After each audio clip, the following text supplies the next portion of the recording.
बोल श्रील प्रभुपाद की जय।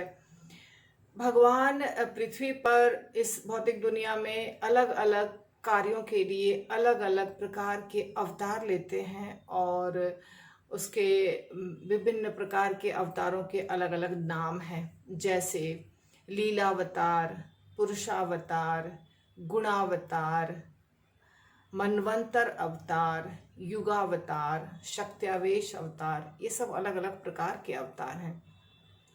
जैसे भगवान तीन प्रकार के गुणों को लेते हैं। सृष्टि करने के लिए रजोगुण ब्रह्मा जी को चाहिए है, क्योंकि ब्रह्मा जी सृष्टि करते हैं और रजोगुण में ही क्रिया होती है।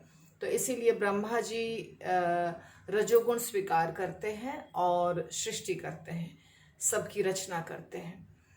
तो ये भगवान का गुणावतार हुआ, जिसमें भगवान एक प्रकार के गुण लेते हैं और वो गुण के आधार पर वो कार्य करते हैं।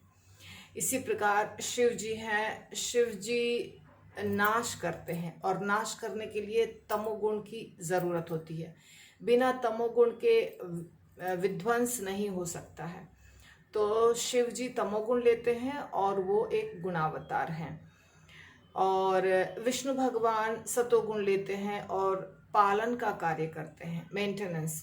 तो ये तीन प्रकार के जो ब्रह्मा, विष्णु और शिव जो हैं, ये तीन प्रकार के देवता कहिए, भगवान कहिए, ये गुणावतार के कैटेगरी में आते हैं। अब लीला अवतार, जैसे रामचंद्र जी आए उनके पिता माता की आज्ञा का पालन करने या फिर राज्य को चलाने, तो रामचंद्र जी के अवतार को मर्यादा पुरुषोत्तम नाम दिया गया है। तो वो एक मर्यादा में रह करके उन्होंने सारी लीलाएं की, तो वो हो गए एक प्रकार की लीला करने के लिए रूप लिया, तो वो लीलावतार कहलाते हैं। जैसे परशुराम जी क्षत्रियों का विनाश करने के लिए आए, या तो मत्स्य अवतार हुआ तो भगवान वेदों की रक्षा करने के लिए आए। ऐसे वराह अवतार में पृथ्वी को गंदे से बाहर निकालने के लिए शुकर अवतार या वराह अवतार लिए। तो ये जो अलग अलग प्रकार की लीला होती है, उसको करने के लिए भगवान अलग अलग प्रकार के रूप लेते हैं। मनुष्य का भी, किसी जानवर का भी, किसी मछली का भी, कोई भी रूप ले सकते हैं। तो ये लीला हुआ और इसलिए इसका नाम हुआ लीलावतार। अब पुरुषावतार है, जैसे भगवान सबसे पहले अपने आप को विस्तारित करते हैं बलराम जी में, फिर संकर्षण में, फिर चतुर्व्यूह में, और उसके बाद फिर ये भौतिक दुनिया को बनाने के लिए तीन प्रकार के पुरुष अवतार होते हैं, प्रथम, द्वितीय और तृतीय। प्रथम पुरुष होते हैं जिनको हम महाविष्णु या कारणोदक्षाय विष्णु भी कहते हैं, जो कॉजल ओशन या कारण सागर में लेटे रहते हैं। ये प्रथम पुरुषावतार हुए। और फिर उनसे निकलते हैं द्वितीय पुरुष, जो हर ब्रह्मांड में प्रवेश करते हैं। ब्रह्मांड के अंदर जाकर अपने शरीर से पसीना वो निकालते हैं और आधे ब्रह्मांड को भर देते हैं, जिसको कहते हैं गर्भोदक सागर, और उसमें फिर वो खुद लेट जाते हैं। उनके नाभि कमल से ब्रह्मा जी उत्पन्न होते हैं। फिर ब्रह्मा जी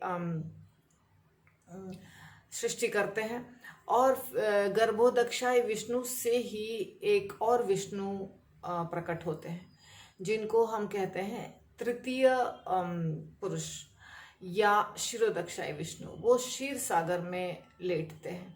क्षीर सागर ऊपर है, जैसे ध्रुव लोक है उसके नज़दीक है। तो इस प्रकार तीन पुरुष हुए, प्रथम, द्वितीय और तृतीय, कारणोदक्षाई, गर्भोदक्षाई और क्षीरोदक्षाई। तो इनको कहते हैं पुरुषावतार। फिर युगावतार, हर युग के लिए अलग अलग अवतार होते हैं। जैसे शास्त्र में वर्णन है, पीले रंग का अवतार, लाल रंग का अवतार, श्वेत अवतार, ऐसे अलग अलग। और अभी युगावतार हुए चैतन्य महाप्रभु, जिन्होंने नाम संकीर्तन के ऊपर बल दिया। कली काले नाम रूपे कृष्ण अवतार। तो ये इस युग के लिए चैतन्य महाप्रभु है युगावतार।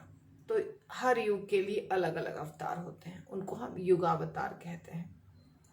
शक्त्यावेश अवतार है, जिसमें कि खास शक्ति दी जाती है कोई कार्य करने के लिए। जैसे नारद मुनि प्रचार करते हैं तो वो प्रचार कार्य की शक्ति उनको दी गई है, इसलिए वो शक्त्यावेश अवतार हैं। या व्यास देव जी ने शास्त्रों की रचना की है तो वो उनको भी शक्ति दी गई है शास्त्रों की रचना करने के लिए, उनको साहित्यिक अवतार भी कहा जाता है। तो वो भी एक प्रकार की शक्ति है, उस शक्ति को भगवान उनको देते हैं और फिर वो शक्त्यावेश अवतार उनका नाम होता है, और वो खास शक्ति लेकर के वो खास कार्य करते हैं। तो इस प्रकार ये शक्त्यावेश अवतार हो गया। और एक है मनवंतर अवतार। मनवंतर अवतार यानी कि जैसे ब्रह्मा जी का एक दिन होता है, उसमें 1000 चतुर्युग घूमते हैं। 1000 चतुर्युग, चतुर्युग का मतलब हुआ सत्य, त्रेता, द्वापर और कली, ये 4 युगों का एक ग्रुप। तो ये 4 युग 1000 बार जब आ जाते हैं, मतलब 1000 बार चारों, तो ब्रह्मा जी का एक दिन बीतता है, एक दिन रात अलग है। तो इस प्रकार वो 1000 चतुर्युग में 14 बार अलग अलग व्यक्ति मनु बनते हैं। मनु एक पदवी है जिसमें कि उसको खास समय के लिए राज्य करने दिया जाता है, और वो हमारे जनक है, मनुष्यों के जनक मनु। तो वो मनु को मनवंतर अवतार कहा जाता है, जो एक मनु 72 चतुर्युग तक करीब करीब सेवा करते हैं। तो इस प्रकार ये मनवंतर अवतार कहलाता है। तो ऐसे 6 प्रकार के भगवान के अवतार होते हैं। और वैसे तो अर्चा विग्रह भी भगवान के एक प्रकार के अवतार ही हैं। तो अवतारों की कोई संख्या निश्चित नहीं है।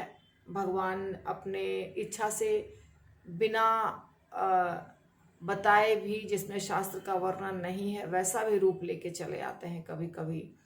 जैसे नरसिंह भगवान अचानक भक्त प्रहलाद की रक्षा के लिए आ गए थे, तो वैसे आ सकते हैं कभी भगवान, उनकी इच्छा हुई तो, क्योंकि भगवान स्वराट हैं, वो उनको कोई प्रेशर नहीं है कि आपको इस समय आना ही है या इस समय नहीं आ सकते हैं आप, ऐसा कुछ नहीं है। पर ये मुख्य रूप से 6 प्रकार के अवतार शास्त्रों में बताए गए हैं। तो यदि आपको वीडियो अच्छा लगता है तो आप लाइक, शेयर और सब्सक्राइब अवश्य कीजिए। और कोई माता जी हैं जिनको समझ में नहीं आता है तो घर के बच्चे से पूछ सकते हैं और करवा सकते हैं। इसी से हमारे मिशन का, जो प्रचार का मिशन है हमारा, जो महाप्रभु को पसंद है, कृष्ण को पसंद है, गुरु को पसंद है, सारे जीवात्माओं के कल्याण के लिए वो प्राप्त होगा। क्योंकि लोग बहुत ज़्यादा हैं और प्रीचर बहुत कम है, तो इलेक्ट्रॉनिक मीडिया के द्वारा ये संभव है। हरि बोल।